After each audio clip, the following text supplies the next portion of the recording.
How to add Outlook in Gmail. Hi guys, welcome to our channel. Let's begin. First, you want to open Google Chrome on your device, then click on this Gmail option.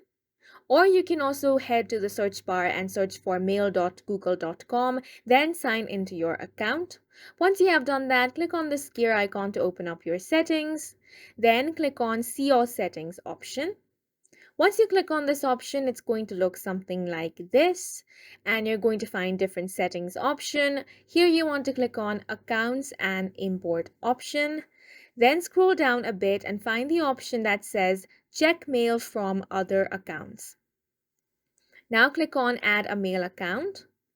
This is going to open up. Here you simply have to type in your Outlook account email address, then click on the next button. Here select link account with Gmailify.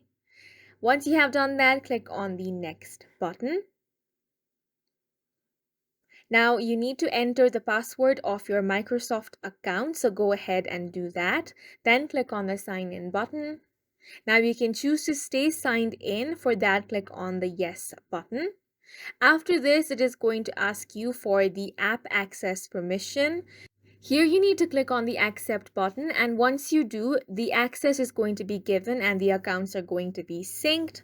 After this, you're going to get a notification saying you've been Gmailified, and this is how you can add Outlook in your Gmail account. And that's it for this video. We hope you guys found it helpful. Please make sure to hit the like button and subscribe for more helpful tutorials.